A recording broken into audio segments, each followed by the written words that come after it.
Welcome to, this is number 273, Coffee Chat with the Victoria Electric Vehicle Association. It's April 3rd or something like that, 1:00 p.m. And we have some special guests today, but I'm going to leave that up to Glenn once we get to it. I just wanted to mention a few things. We have on board here Heather Kellington. I think Heather has to pull out from the meeting a bit early, but she's our treasurer. She's here today. Glenn Gary will be back in a minute. He's also around, and he's going to be hosting this meeting, actually. Then we also have on the board Julian Sale, who's a director, who some of you know through his car sales enterprise. And we have also Dave Kenway, who's our secretary these days. Dave can rarely make these meetings on Saturday, but I would like to point out that he does do a fair amount of work behind the scenes. And he always sends his regrets. I never pass it on, but because I always forget. And then of course, Glenn, who's our director and research lead, government advocate, and many other things. But just before I introduce the next stage, I wanted to mention the car count was hugely successful. We talked about, not really. Anyway, we had 1,023 cars got counted. I want to thank everybody for this huge effort and all the volunteers who showed up in the cold and the wind and the rain. And of course, the gas fumes to count electric vehicles. 6:30 in the morning the other day, and it went very well. And we did get actually quite a bit of media coverage from the story. I saw an article in the Gazette, the Goldstream Gazette, radio, CFAX, somebody else, so CTV television. I met them down at the park and ride there in Colwood. And Glenn, I think you did a couple things. Jim, did you do some? I know you sent out all the press releases. I got, yeah, I did Zone 91.3, I think they are. Yeah. So we got a serious amount of coverage, and it was just a really positive, fun thing to do. I think next year, with a few improvements to the way we go at it, it's going to be, of course, the weather will be better, and it'll be a lot of fun. But it seems to catch the imagination of the public, especially right now. So that went over really well. I don't have anything else to say, except I would like, it's 1:05. We might as well get on with it. We got some special guests today, despite the fact that they're regulars, they are very special. And we'll call them guests. Glenn is going to take on the meeting from here on in, and he'll do all the introductions for you. And not to mention the fact, Glenn, that I think maybe you could tell us a bit about yourself. There's an opportunity. And I know you're all waiting with bated breath about this discussion around the hydrogen fuel issue. And let's all keep it decent, eh? I know we're Canadian, we'd like to see a good fight on the floor, but bench emptying is not what we're looking for here today. Just kidding, I hope. Anyway, Glenn Gary, take it away. I'm looking forward to it. Oh yeah, quick one. I come from a background that involved a lot of doing a lot of research to find out the reality of situations, because it was important to the people I worked for. It was the military. So yeah, that's kind of the background I come from. Data, all else is twaddle. So today, the research team, we've been working on hydrogen as and how it kind of shakes out for the future. This comes up because we were asked by our membership to develop a policy with hydrogen. Our first sort of dive into it kind of made it look not that great as currently practiced, and the economics kind of lend it to highly likely it's going to be practiced the bad way going forward as well. So leading on from that, we keep seeing all these and saying that hydrogen is the future. So we decided to dip into it and see where the available facts either support or do not support that. Other members of the research team, Ted Davies, who's going to lead off on our Class 8 study for the presentation today. He's a chemical engineer. He's made hydrogen for NASA, so he knows a little bit about that. And Jerry Delval, he used to work for a National Research Council and has done work in fuel cells there as well. On I'll do a little bit of setup on this and what kind of jumped into the Class 8 hydrogen truck scene. Okay, so I'm going to kick off at the bottom end of things, the light duty vehicles. And the best example we have running around today is fuel cell vehicle, the Toyota Mirai versus the Tesla Model 3 long range. We picked this because they're the ones that are actually actively in the market. They're both competing for zero emission vehicle market share. And yeah, so let's look at these and see how they start off. So what you kind of a summation of the statement that most people who are very, very keen on hydrogen and full disclosure, up until about 2010, I was one of those people who was very, very keen on hydrogen because it was the best answer for our current fossil fuel sort of culture and status quo. But the two big things that keep on getting brought up is that batteries are heavy. To get long range, you have to charge batteries. It gets in the way of things, and they take a long time to recharge, as opposed to hydrogen, which is so much better. So let's look at that for the Toyota Mirai and the Tesla Model 3 long range. That's how the two kind of stack up. Price of the Toyota Mirai, almost $74,000. The Tesla Model 3, chunk of change, less in money. Seating capacity of the Toyota Mirai is only 4. And this is for the 2019 Toyota Mirai, I might add, because the full specifications for the 2021, there is no 2020 model, aren't really available. So these are the two cars that are competing. Tesla Model 3 does not have the restrictions on seating, so it's got 5 in there. Significantly more torque and horsepower available on the Model 3. Range. This is the one that hydrogen people always said, oh, you know, however, Tesla Model 3 long range has 568 kilometers. Remember, Mirai, 1,848 kilograms as opposed to 1,829. So the Model 3 is 19 kilograms less.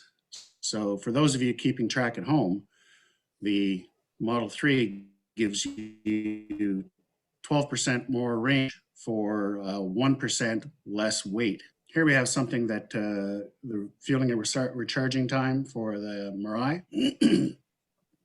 somewhere between 10 and 30 minutes. And that's because the current fueling infrastructure can't do a number of vehicles in a row.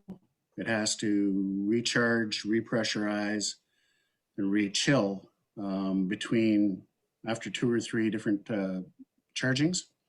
So it could take you between 10 and 30 minutes. Tesla Model 3 long range, 20 minutes, from 20 to 80% at a V2 charger. The Model 3 gives you more range, less weight for less money, and more seating capacity. So the question is, you know, how does this scale up, right? And let's look at a travel scenario. So 2 different guys, they're both going to see their granny. One has got a Mirai, one has a Model 3, and they both have to go 800 kilometers. Both will top up once their vehicles have used up 80% of their range, which for the Mirai is 400 kilometers. The Model 3 is 454 kilometers. And we're going to assume that both have a place to do that at exactly those ranges. Speed while on the road is a constant 1 kilometers an hour. So here we got the Mirai. It's leaving at 9 o'clock. And he's got 500 kilometers of range on board. He travels his 400 kilometers, gets in and arrives to fill up at 1 o'clock, 1300 military time. He puts in another 4 kilograms of hydrogen. Cost per which subsidized cost is $4. He fills up to 80% and then departs at 13:10. And we'll assume there was nobody ahead of him, so he got in and got out quickly. Of course, he had to stay with the car to fuel. He then drives the remaining 400 kilometers of the trip and gets in at 17:10 or 5:10 civilian time.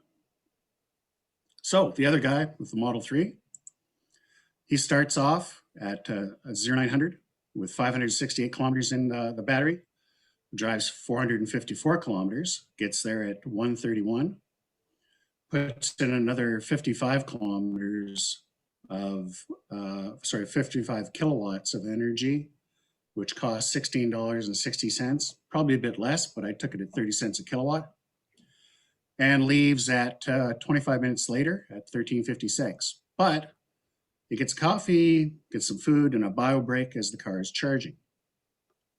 He then travels the last 346 kilometers to Granny's house and gets there at 5:25, 15 minutes after Buddy with the Mirai, but with a little more cash in his pocket.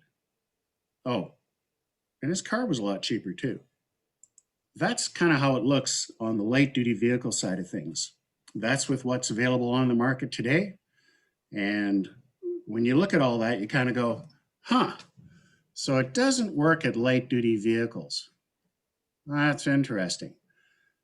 And yet we keep on hearing hydrogen proponents saying, oh, well, yes, but medium and heavy duty vehicles, this is going to work much better. Oh, and for rail and shipping as well, and aircraft. So, okay, I guess we got to go down the road and look at what's available and figure this out. So this is where I'm going to let Ted kick in, and I'll stand back here, and Jerry and I will assist as required. Ted? Okay, just a little bit about myself. I am a chemical engineer, as Glenn revealed about me. And at one stage, one of my jobs when I was working in Ontario was to manufacture hydrogen gas. And with great pride, we made that lovely material, purified it, sent it off to be further compressed, and then transported down to Florida and put in the space shuttle. And it was, I don't know, once or twice a year with great glee that we would watch the space shuttle launch, where one of those big tanks on the side of the space shuttle was full of our hydrogen. So I have a little bit of cheerleading in my background for hydrogen. And I truly believe it's probably really good for space shuttles, but maybe not for some other things. So with some help from Glenn and from Jerry, I put together this presentation to give a bit of an overview on that. Okay, so the purpose of this is to have a little bit of an understanding about current data and some projections, some studies that have been done on electrification of the trucking industry, specifically focusing in on Class 8 trucks, which are the really big ones. They drive the longest distance, they carry the most weight, they use the most energy, have the most emissions, and generally would be the most difficult to convert over to an electric drive mode.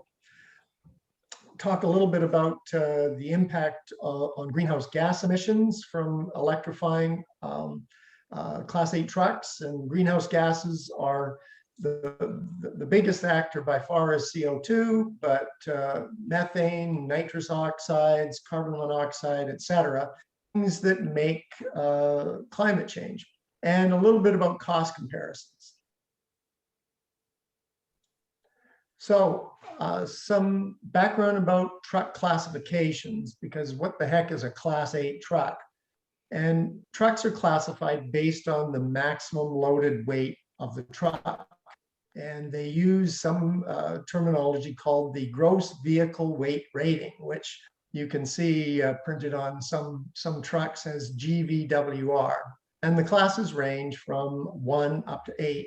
And a few examples here. The Nissan Frontier is a Class 1 light truck with a GVWR up to 2,700 kilograms, about 6,000 pounds. Ford F-350, which is a bigger truck, Class 3, so it's medium duty truck, GVWR of up to 6,350 kilograms. And then skipping up to Class 7, the Ford F-750, and you can see what an example of that looks like. A GVWR up to about 15,000 kilograms. And then the focus of what we're talking about here today is the Class 8, which are the really big ones, the heavy duty truck, 15,000 kilogram GVWR and above. Okay, so why is this important? Well, if you look at a recent study of the breakdown of the sources of CO2 emissions in Canada, you can see over on the left bar here, transport accounts for about 25%, oil and gas is an about equal amount, heating buildings, another somewhat smaller amount, generating electricity in Canada generates a fair amount of CO2, heavy industry, and then everything else. But what we're talking about here today is transport. And so if we take that 25% of overall CO2 gases and break that down, light duty trucks, passenger vehicles, as of 2019 account for almost half, but heavy duty trucks and rail, which is about 3%. So heavy duty trucks account for about 35% of emissions. And given that the conversion to electric passenger cars is well underway, and for heavy duty trucks much slower, this 35% is going to grow. So it's a significant factor in terms of Canada's contribution to greenhouse gases and our impact on the Paris Accord, et cetera. A little bit of status on electrification of trucking. Passenger vehicles well ahead of trucks. We can go do a rush hour car count, but we're not counting any semi-trailers that are electrified out there. It's just not happening yet. Almost all of the larger trucks continue to be diesel powered. But there's hope in the future, especially for the smaller trucks. And a number of you may be familiar with this announcement that came out from Amazon. I think it was about a year or so ago, about unveiling their new electric delivery vans by Rivian.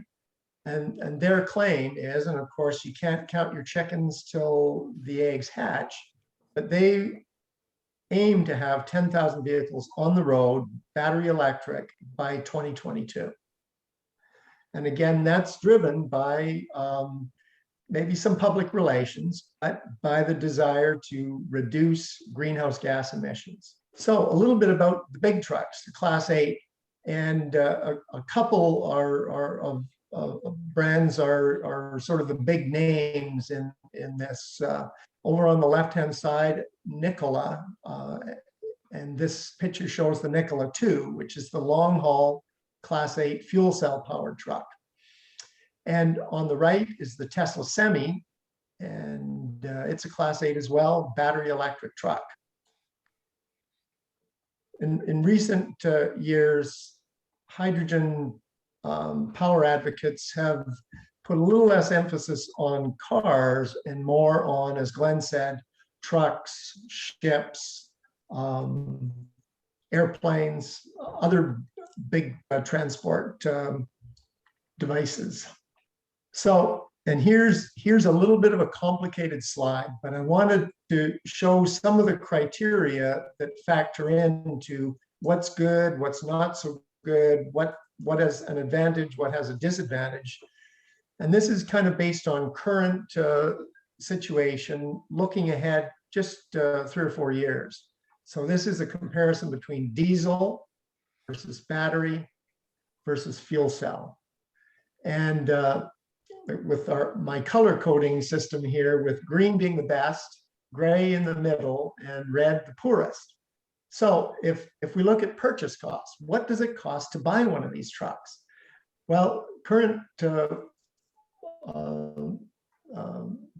average price for a diesel tractor is about $149,000.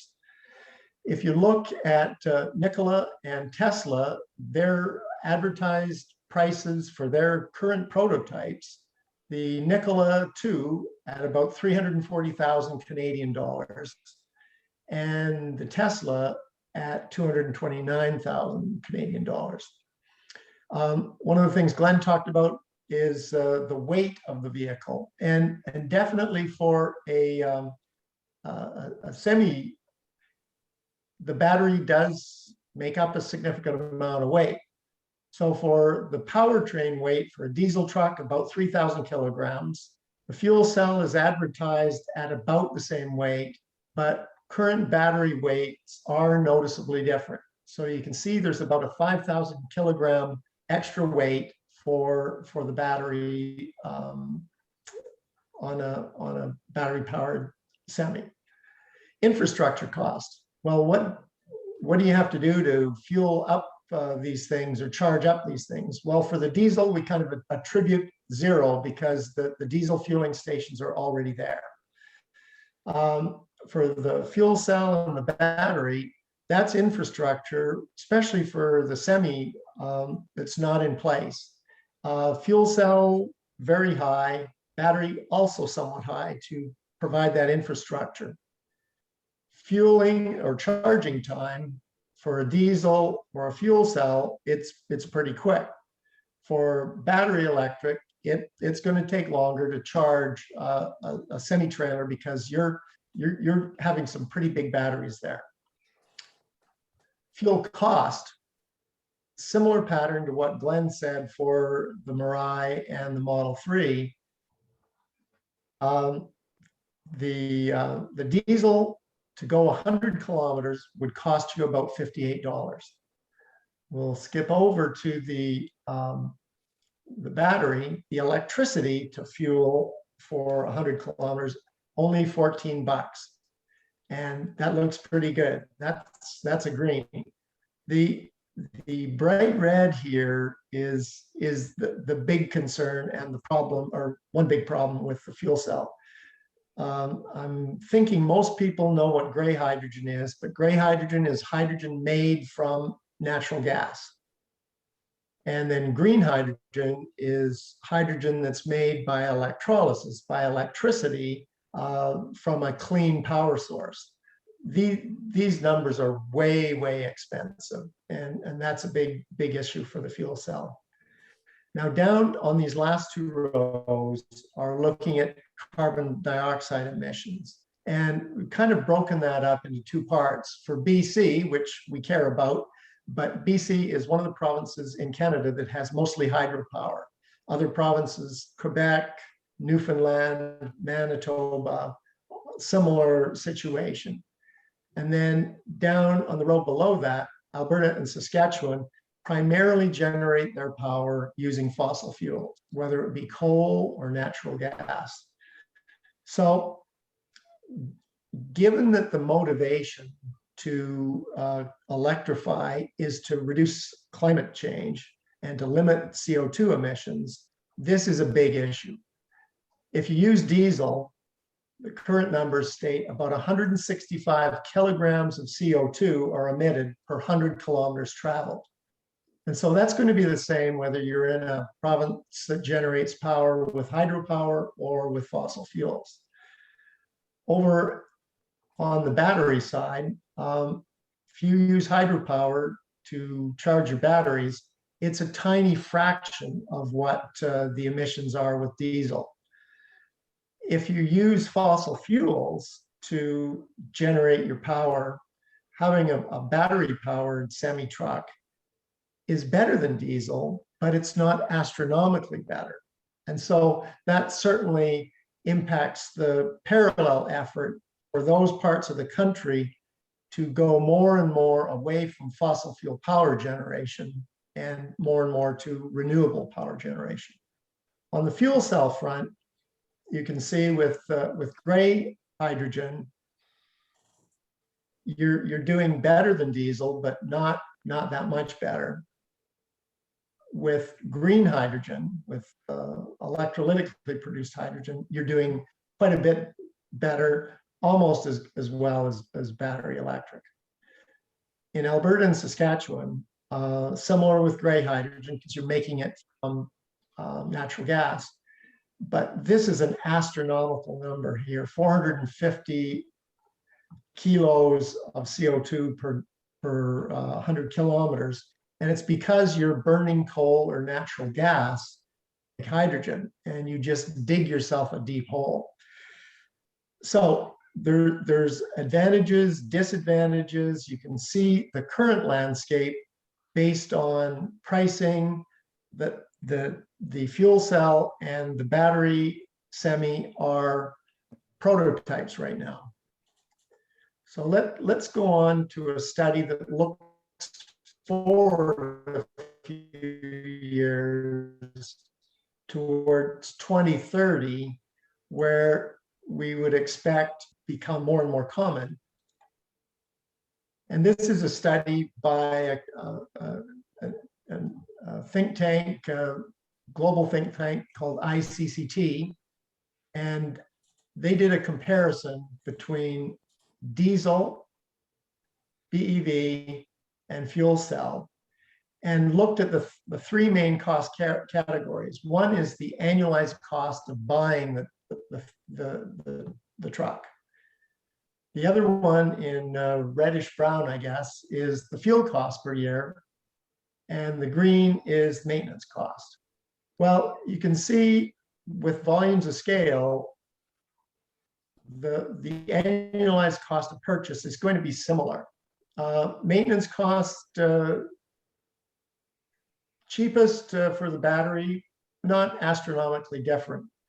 Huge difference is on the fuel cost. And it's significant enough that this study that was done looking towards 2030 says that your diesel or your fuel cell electric vehicle is going to cost you about $110,000 a year. Your battery powered semi-trailer is going to cost you about $72,000 a year.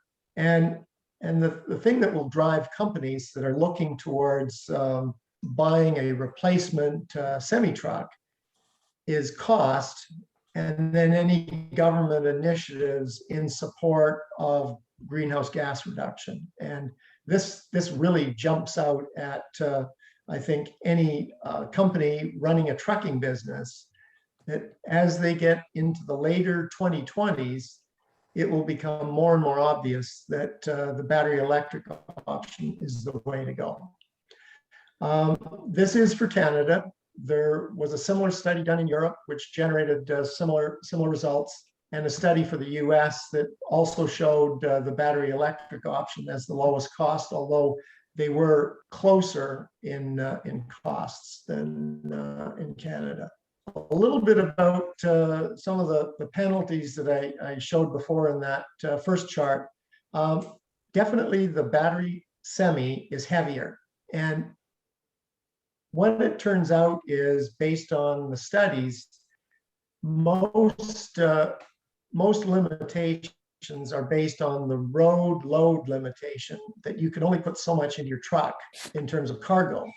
But about 75% of trucks are not loaded up to their load limit. So the penalty for a battery electric semi is quite small. It's only about 1%. Time charging penalty is also not a big thing.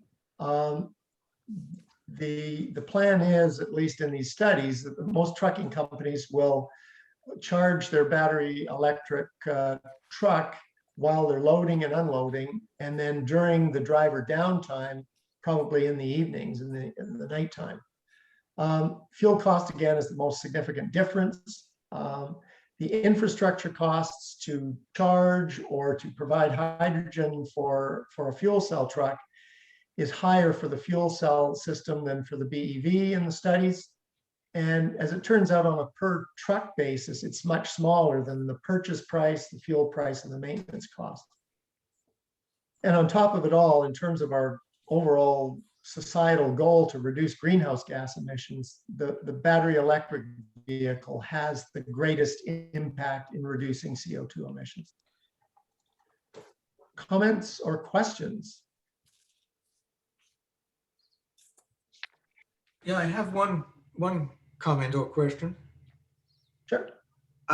You had included the CO2 cost to produce electricity for the battery and the fuel cell, but is the cost of the CO2 to produce and transport the gas or diesel included?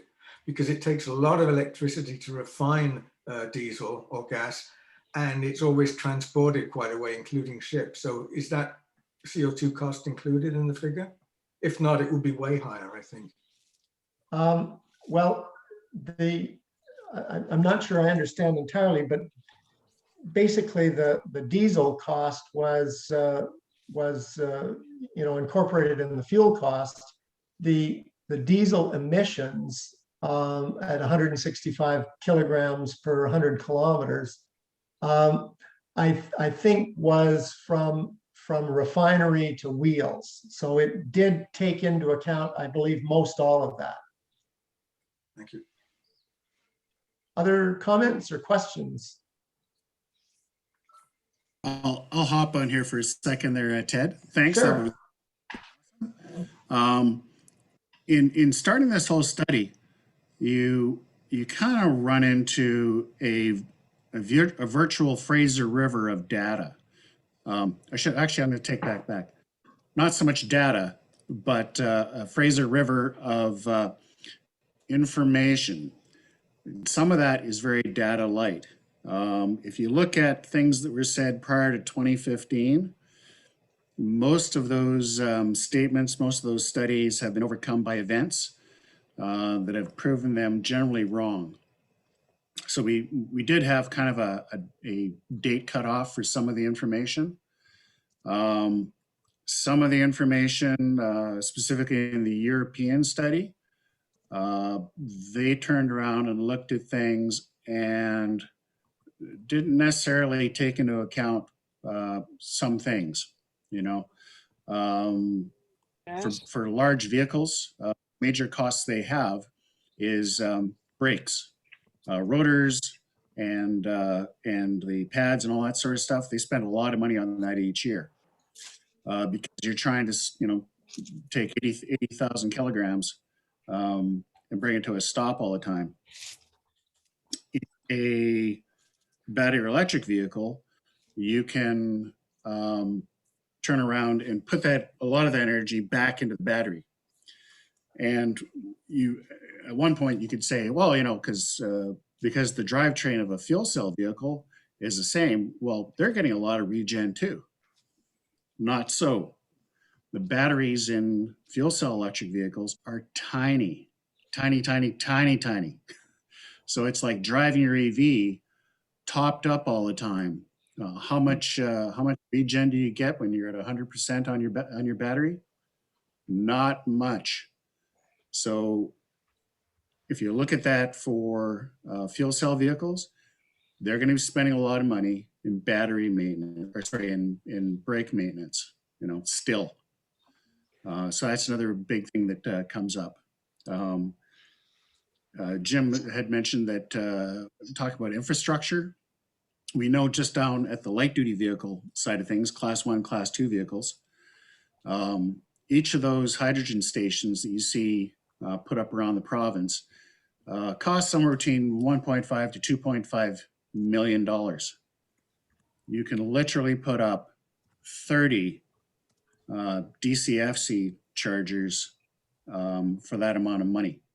And I suspect, we don't know yet because they're not out there, that the large hydrogen stations for class 8 vehicles really aren't there yet, as are not the large stations for semi trucks yet. But I think you're probably going to see some sort of that same scale of difference when it comes to that part of the infrastructure. It seems to me that, Glenn mentioned this, that maintenance is also a big deal. And also on the road repairs. You know, if a diesel breaks down, you have a big job. You have to find a heavy duty tow truck. You have to disconnect the trailer. You have to haul the sucker out.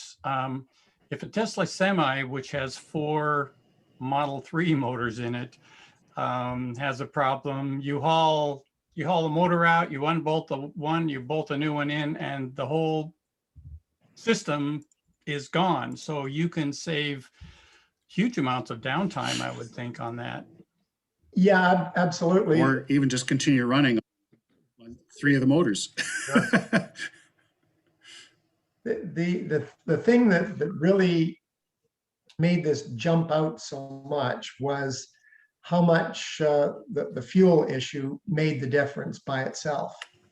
And that's really something that's sort of driven by thermodynamics. If you're going to generate hydrogen by electricity, transport it, put it in a car, and then use a fuel cell to turn it back into electricity to run the car, you're going to lose a whole lot of efficiency. And as a result of that, it's not something that you can advance your way out of. It's just it just causes it to lose, especially on these big trucks that use a lot of fuel and travel a lot of distance. The economics are a big disadvantage, much greater than the issue of, well, you've got heavier batteries and you have to haul that around. No, the fuel is what really makes the difference. I want to build on that point that Ted just made. In the studies that we were working on, and this is physics, it's not efficiency of machinery. It takes 55 kilowatt hours to make 1 kilogram of hydrogen. That's a fact. Now, it may take more if your process to make the hydrogen is not efficient. But if giving the benefit of the doubt of the electrolyzer machinery, it takes 55 kilowatt hours of a 100% efficient machine to make 1 kilogram. Now, I'm talking about cars here. I'm not talking about trucks, but it's the same thing. It's just bigger numbers. The manufacturers are claiming 1 kilo will go 100 kilometers. So how many kilowatt hours do you use to go 100 kilometers? On average, summer, winter, air conditioning, heating, and so on, you're probably doing about 15. So you're looking at 15 to go from electricity to charge a battery versus 55 from electricity to make hydrogen to then go 100 kilometers. Not very good mathematics here. Thanks, Jerry. And you know, speaking of mathematics, you notice the cost for the BEV truck to go 100 kilometers on fuel, $14, and the bottom price for gray, dirty hydrogen for the fuel cell vehicle, 200. So is there that much efficiency, that much scale that could bring things down more than 10x less? Not impossible, I'm sure, but I'm sure if it could have been done, it might have been done already. Graham actually asked a good question about promising research into hydrogen generation. So I'll do a very quick colors of hydrogen. We talked about gray. Sorry, I'll go to brown hydrogen, which is made from coal. Very, very dirty. Gray hydrogen made from natural gas. Let's call it what it is, methane, one of the worst greenhouse gases you can put into the air for the first 20 years of its life, 80 times worse than CO2. Blue hydrogen, where you make the hydrogen via the same process as gray, but you've sucked off all that CO2 and found somewhere to hide it. Currently, what happens in the very small percentage, and I'm thinking it's about 1% maybe in Canada, the CO2 that's taken off of that process is then used to repressurize old oil fields so they can get more oil out of the ground. So that's carbon capture, it's a sequestration and use. Okay, you see the U in that whole CCS thing?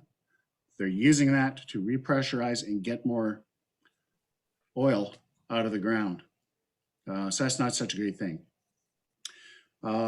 As we said before, there's green hydrogen where you make it through electrolysis, but that electrolysis has to come from either wind or solar.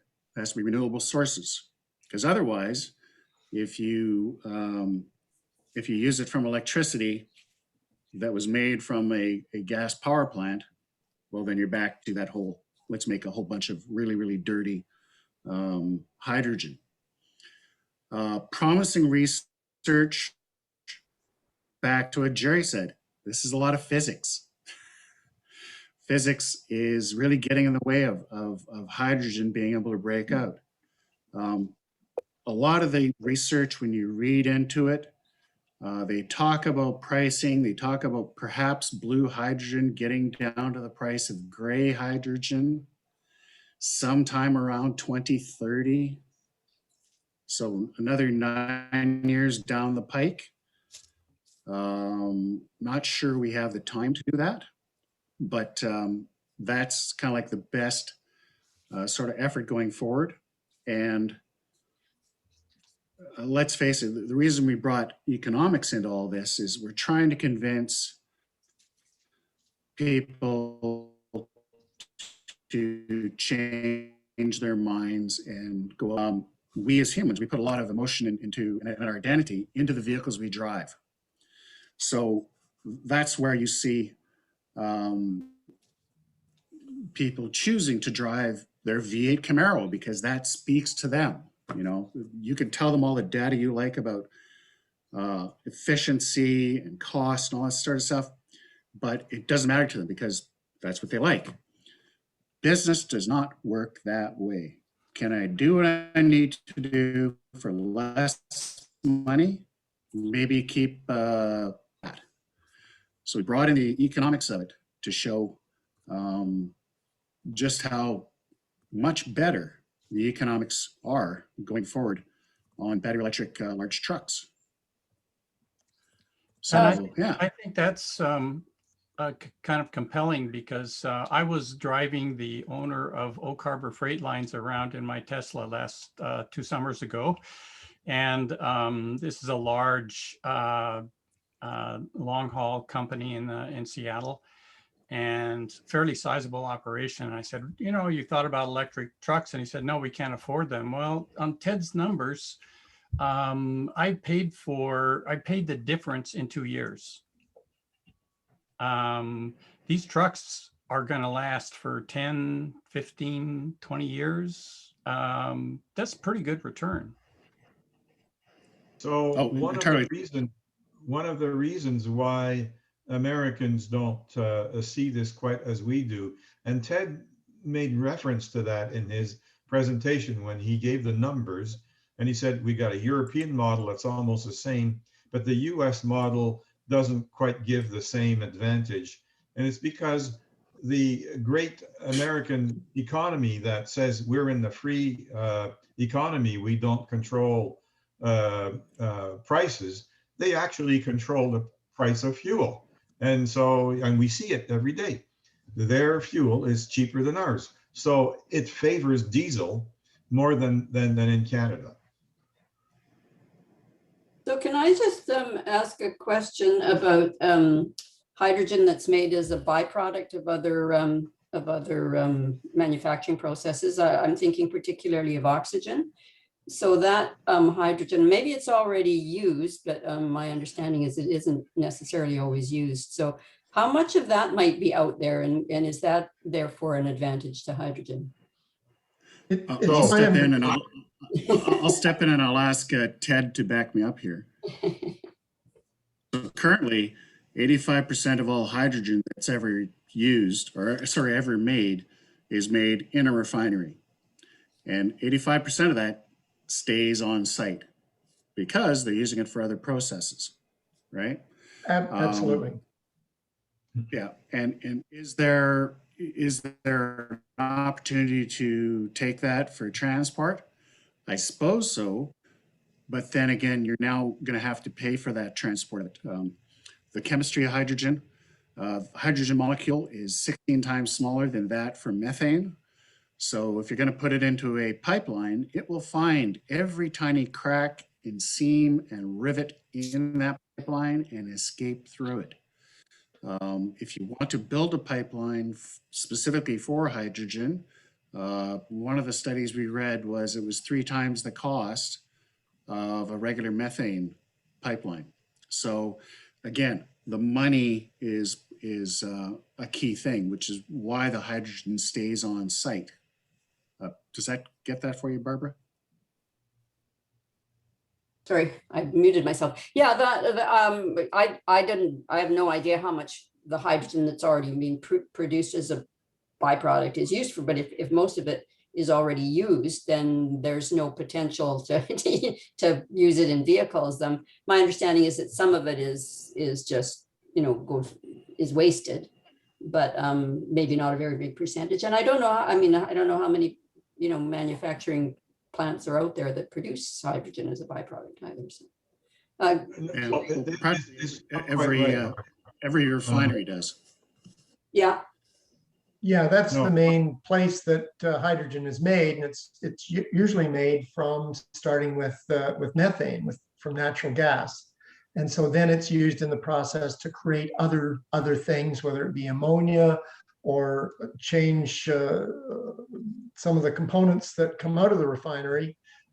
If you're making oxygen for medical purposes, generally it's not through the breakdown of water. It's a different kind of separation process of using air. So there is some, but it's tiny in comparison to what you'd be looking at for these kind of quantities. Okay, thank you. If the hydrogen industry and the oil and gas industry were willing to go out on their own hook and say, hey, we're going to build an entire hydrogen fueling infrastructure, the continent, and make it work, and then companies who are building hydrogen trucks can fuel here, and it'll all be great, then we would say we have no problem with it. Go forth, do good, as long as you can trap all that CO2 stuff. However, nobody with the pockets deep enough to fund that will touch it with a 10-foot pole. Therefore, they're looking to public money, citizen taxpayers, to foot the bill. That is a red flag, whether you're talking hydrogen, nuclear, or a lot of other things.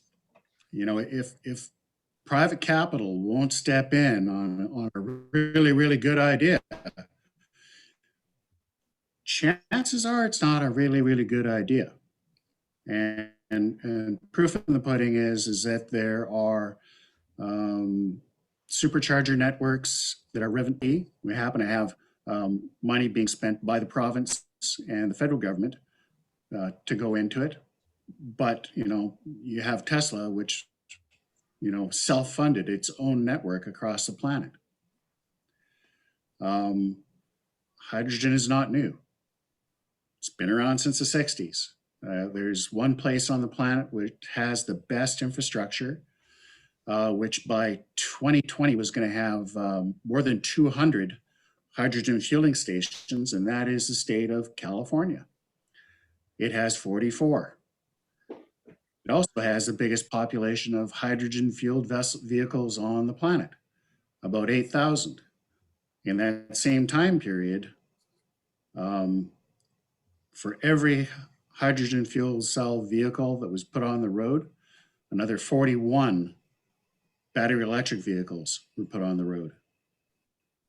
And that's people like us putting our money out and choosing things. So, I mean, in the market, in the light duty market, remember the one that's supposed to be really emotional? Hydrogen fuel cells have not won. Now we're going to move up into the medium and the heavy duty, where it's business, where they look at the bottom line. Who do you think's going to win? Over to you.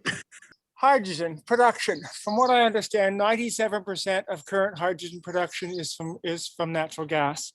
I've seen that figure several different times. And I attended a seminar a few weeks ago with a group of people. I think it was put on by the Columbia Energy Center from Columbia University.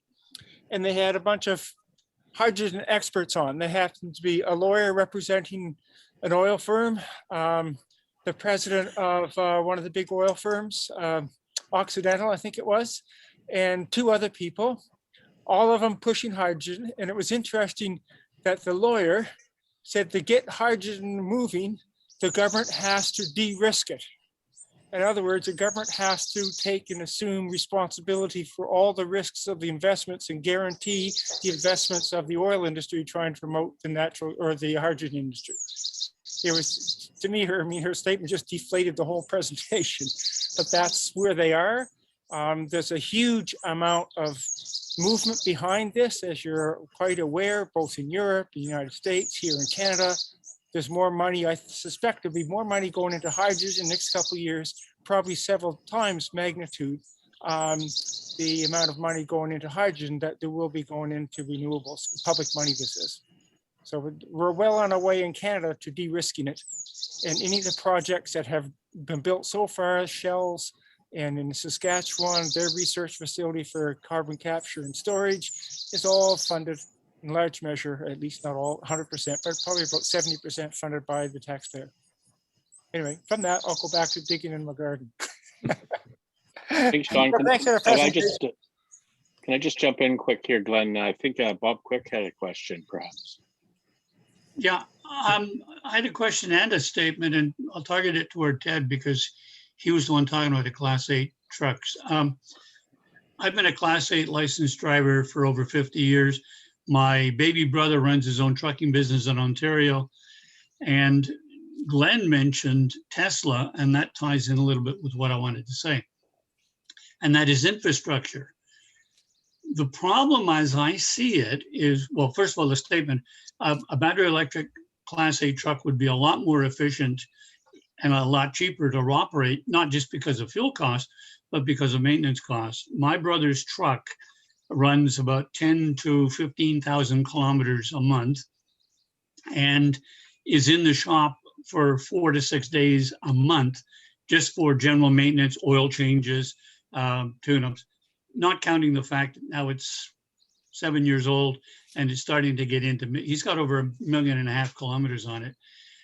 He's getting to other maintenance things. The electric vehicle is simpler mechanically, probably needs less off-road time for maintenance. But here's my question with infrastructure. And you mentioned the European system. They have standardized their infrastructure. Tesla has its own unique electric plug. We all know that. We won't get really good electric Class 8 infrastructure if the government doesn't come in North America, not just in Canada or States, in North America and say, here's your charging plug. If you don't design for that charging plug, you can't license your vehicle. That's as simple as it comes. And once we have a standard infrastructure, more people, I think, will get involved in it. I mean, I personally, driving my little Leaf here, I get so frustrated when I pull up to a public charging station and there's a Tesla charging there. I can't go to a Tesla station and plug in my vehicle, but they can come to us. So I think we've got to go, as electric drivers, we've got to push our governments to say, standardize the connection, standardize the infrastructure system. And that will be a major encouragement for transport companies across North America to start saying, hey, maybe we ought to get into the high-speed, fast-charging standards, of which currently is what, 2 or 3? Yeah, it's going to be very interesting how this all evolves, because what we see is in that one Amazon example, there will be a bunch of medium-sized trucks out there, battery electric powered, in the next 2 to 3 years. So there'll be some growth on that level. And so the question is, well, will the standards start at the class 6 and class 7 trucks, and would they then be similar for the class 8? This is all unproven ground. Recognize that Tesla and Nikola are the ones that have the class 8 truck prototypes out now, with the claim that Tesla will have a few available later this year, and Nikola claims maybe 2024. And so we've got kind of a ways to go. And the question is, well, what can we do as taxpayers to help encourage our government to make this easier to do? And you'd think there'd be an underswell of support for doing that. But I'm not sure. I mean, that things seem to sometimes just go slowly. I just don't know. I mean, it's a fair conversation to have, and we're still struggling on the passenger car front. Yeah. I'll hop Bruce? in there, Ted. Yeah. There's a group called the West Coast Clean Transport Corridor, and that runs from Vancouver to Mexico, down the entire U.S. West Coast to make I-5. At one time, back in the mid-90s, you had Arnold Schwarzenegger asking, this would be the hydrogen corridor. Oh, yes. Where's that? I can't do Austrian very well, obviously. Anyway, but now it's going to be the electric charging corridor, and it's going to be set up every 50 kilometers. They're going to be doing trucks up to about, I think it's class 6 or 7 for charging. And then every other one, so every 100 kilometers, is going to be set up for bigger trucks. All the utilities are involved in it. Daimler is involved as one of the OEMs that's in the project as well. From that is going to come out standards for vehicles. I can't imagine that Tesla is not involved in that.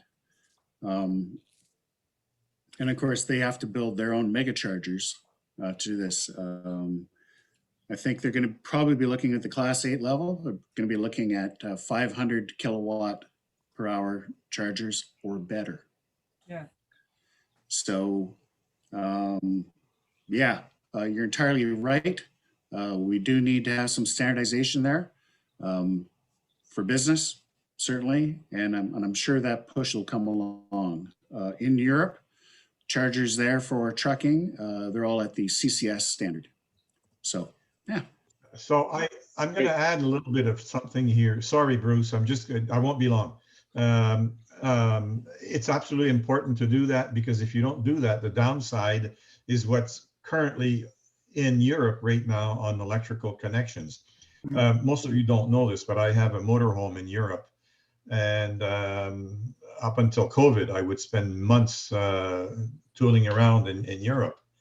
I have adapters in my vehicle for every different country that doesn't have the same standards as everything else. I also have gas adapters in order to be able to fill up for propane from one country to the other.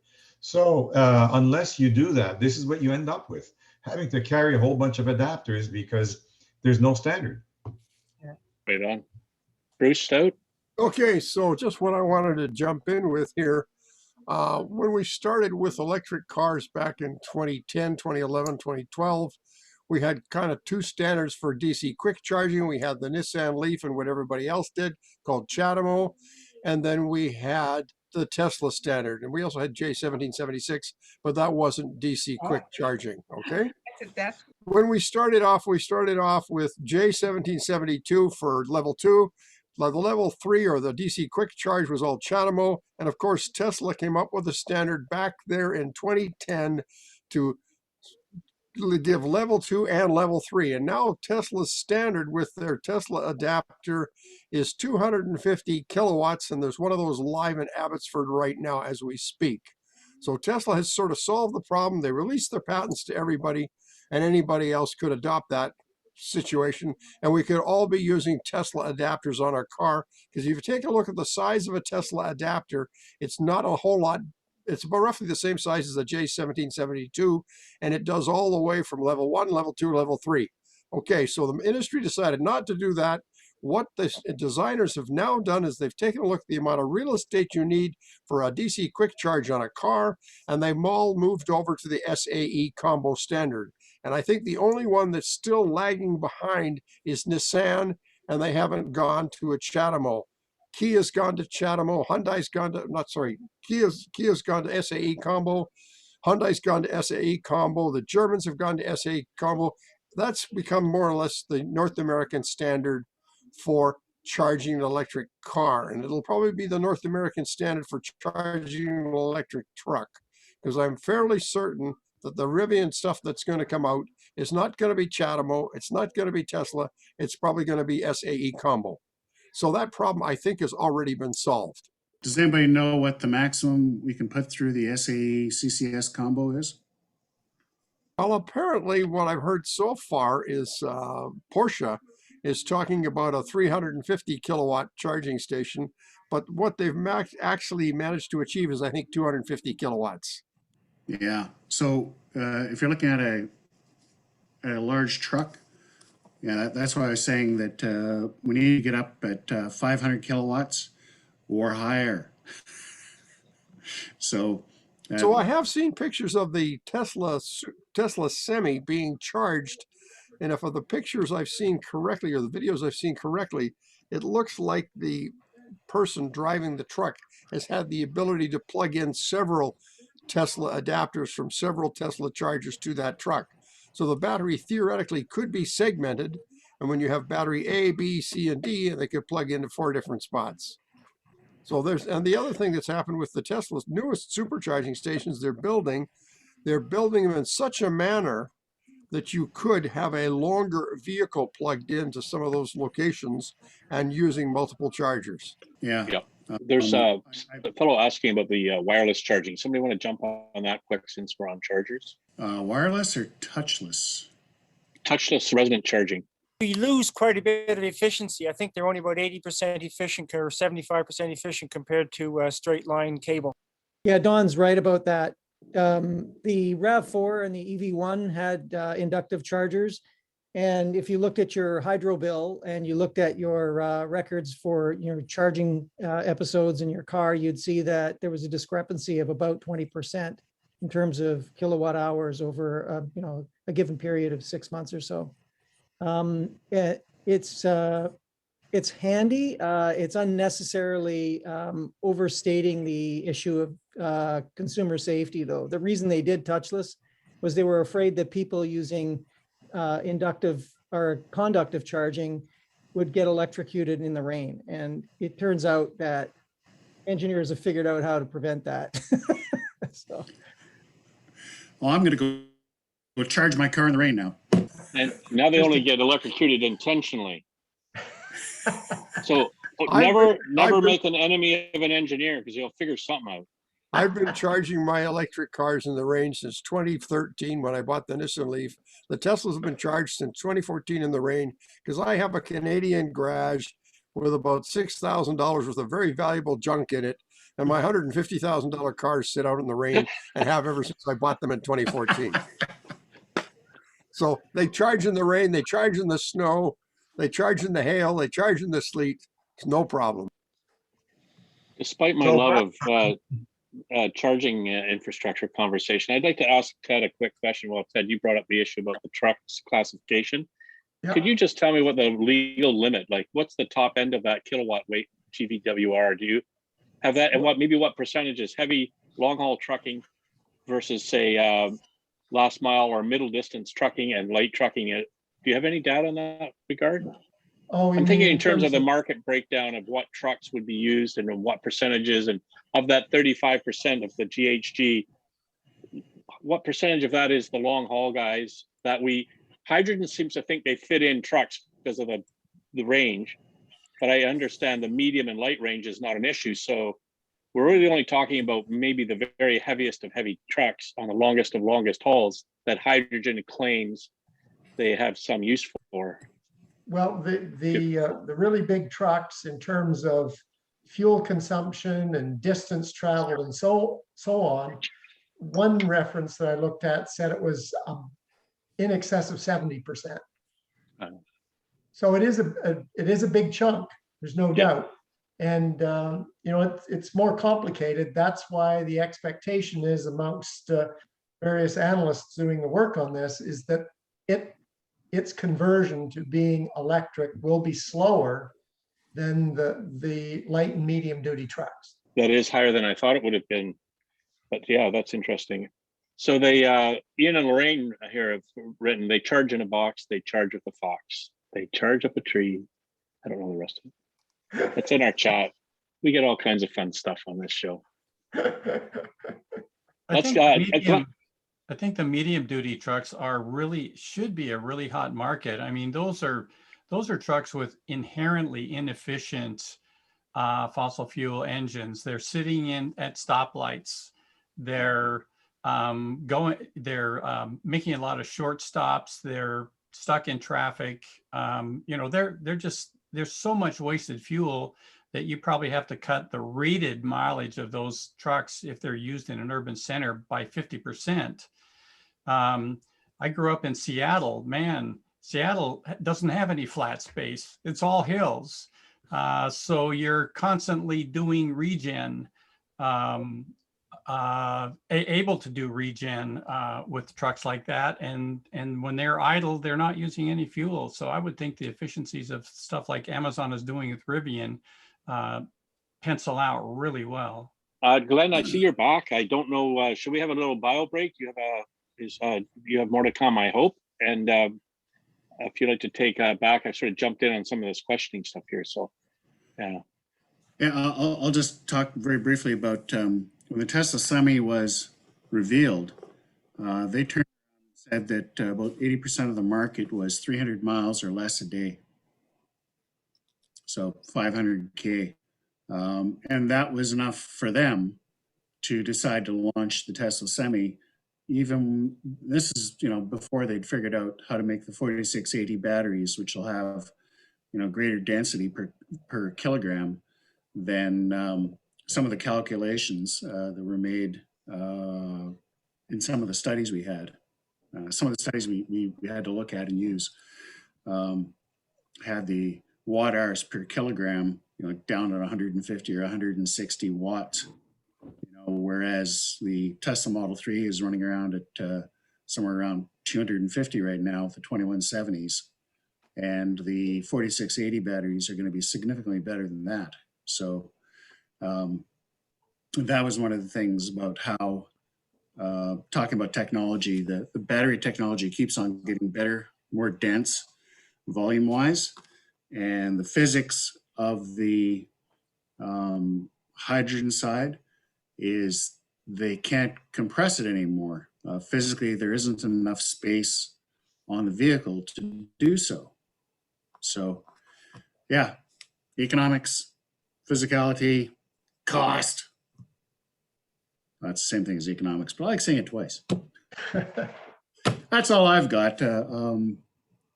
Yeah, I want to really thank Ted for leading that study. I want to thank Jerry for doing the editing and the third set of eyes on it. Going forward, we hope our next sort of big thing is, since we've already debunked light duty vehicles and heavy duty vehicles, where do you go next? Rail. Next project will be rail. And after that, I'll pick between ships and aircraft. And aircraft for sure. Aircraft is a huge joke, but we'll have a crack at it anyway. Yeah, Glenn, we've got a question here. If we could share some of this research with the Victoria Regional Transit Commission and BC Transit to electrify our buses, especially the upcoming Handy Dart Depot fleet. Let me tell you that transit buses across the country, they are in no doubt which way they're going. It ain't hydrogen, it's electric. There's there's more and more of that. And in fact, you know, you can sometimes look at the continuing government support, direct and indirect, to the fossil fuel industry can certainly make you a little less optimistic. I turn around and I look and I see they still say things like, "Oh, we want to support the hydrogen, you know, transition, all this sort of stuff." And then I look at the money they're putting behind it, or the money they're not putting behind it, compared to what they're putting into electric. So I think there's a whole political side of things here, where they're trying to do the minimum they can to get away with it. But it's really up to citizens to say, "Hey, that emperor over there, he's buck naked. We should not, like, you know, help that guy." So yeah, that's kind of why we do these things. Can I So just jump in for a second again? Land Sea Tours in Vancouver had somebody convert a Handy Dart bus that they bought with a dead engine into an electric vehicle about 3 years ago. So it's possible to do that. I think Wilson Bus Lines also had a bus converted to electric in Victoria. Mhm. Greg Murray of, trying to remember, Electro Power Sports, EPS, did the conversion. So it's already out there, converting electric buses to, or converting buses to electric. Here are a couple of bits of information that are just a couple of weeks old. The Canadian and Quebec government put some money into a Quebec company called Lion. And Lion already make electric school buses plus electric transit buses and trucks. But I don't think they're big Class 8. I think they're just below that. But they put money into that company to make the batteries in Quebec. And TransLink in Vancouver bought the first lot of 15 of their buses for a first shot of using them in Vancouver. Then the BC government put some money into a Parksville company called Can EV. They make small electric trucks that are used mostly not on the roads, but airports and off-road use. The money they put in is to get their trucks certified for road use. So there's a lot of emphasis going on now from governments helping companies to grow their businesses for road use. But Lion Electric is big, and we can expect a lot more from that. There's also a big company in Winnipeg that makes electric. They make the electric buses that run off of catenaries. Wouldn't be surprised if they get into that. Yeah, to add to that, Jerry, Lion Electric does make Class 8 tractor trailers, and they had a contract back last fall with Canadian National to do kind of like drayage services, moving things from rail to their depots. So yeah, Lion is, you know, kind of like the biggest company that's offering the widest range of electric heavy duty vehicles. They just recently got bought by an investment company in New York. That's unfortunate. Jim Standon's got an interesting point here, just to change the subject a bit, perhaps, about safety. And I know Musk made some points about the jackknife proofness of it. And I've also heard you fellows talking over the years about hydrogen and from a safety perspective. So I wonder if maybe we could talk a bit about that. Jim's point was about Teslas being safe with their crumple zones, etc. So I don't know if you want to go there somewhere with the big trucks and the safety issue, and hydrogen. And versus battery electric, perhaps, I don't know. I'm just throwing it I'll out. have a quick shot because it's the Tesla truck. Can't speak for other electric trucks, and Tesla is certainly not going to be the only one in the market. But the Tesla trucks, of course, there's the passive safety features, lots of crumple zones fore and aft. The Tesla truck will have a significant crumple zone up front as well. Certainly from the front wheels forward will all be crumple zone because the batteries will exist behind the front wheels to the front of the first set of double bogies, right? So they'll still have a large crash crumple zone, but that's the passive safety. And then it's a Tesla. It's got all the active safety things where to keep the driver and the truck itself safe all the time, what's going on, being able to keep the truck on the road in case the driver has an issue. I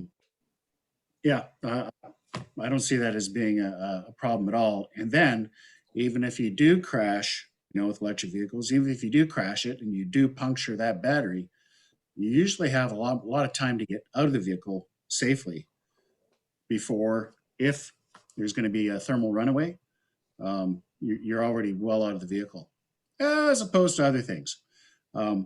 With regards to hydrogen, they talk a lot about the safety of them. They've shot them with 50 caliber bullets and they off gas upwards and all those sort of things. I don't put a whole lot of, I'm not worried a whole lot about the vehicle blowing up.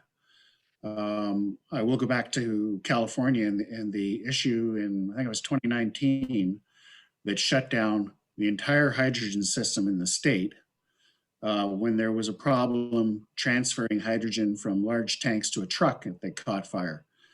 It meant that everybody who was driving a Toyota Mirai and the Hyundai fuel cell vehicles had to go and rent gas vehicles because the hydrogen supply was cut off. Well, I think, Ted, I don't know. I Is this think thing it was still you on? talking about. I think it was you talking about manufacturing hydrogen and the incredible safety protocols and care that had to be taken with the gas being pretty volatile and just the handling of it in general.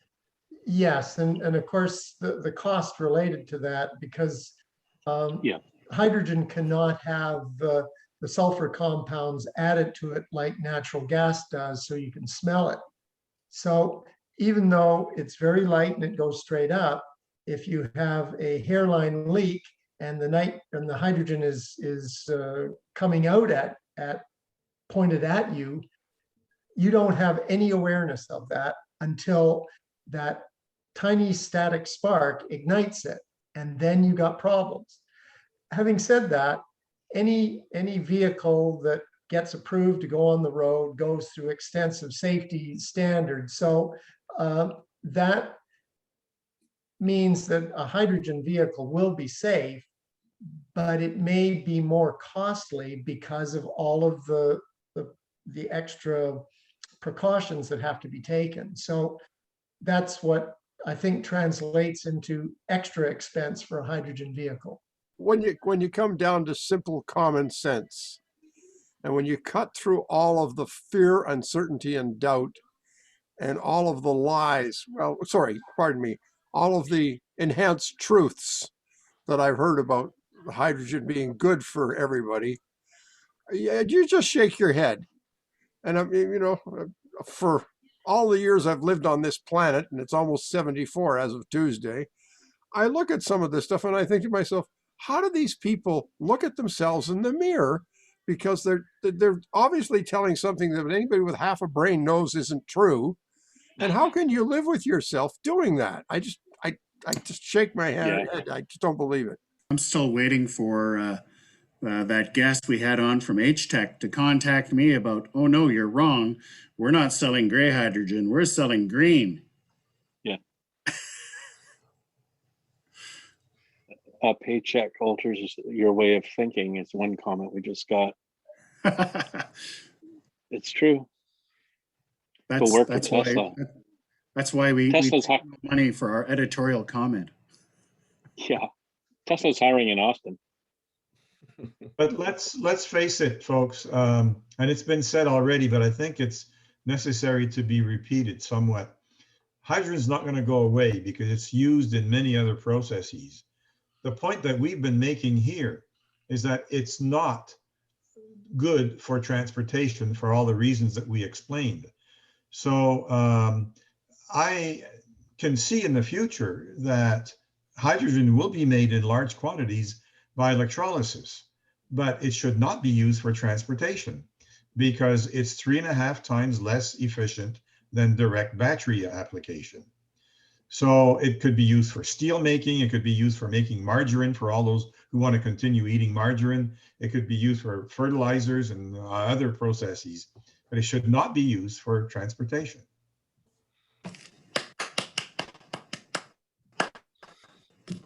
It's very interesting. Thanks, Ted, so much. That was awesome. Jerry, thank you also for all that information and hard work.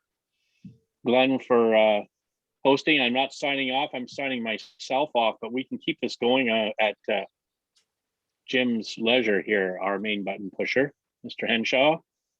Typically, we stick around till about 3 o'clock, eh? For those that would like to banter about various issues. And we're getting lots of thanks on the chat for people who have to head out. It is Easter weekend. And I don't know about anybody else, but I got chocolates to go find. I got a son here visiting with his girlfriend. Just got engaged. Whew. Ring and everything. Like, ooh, old style.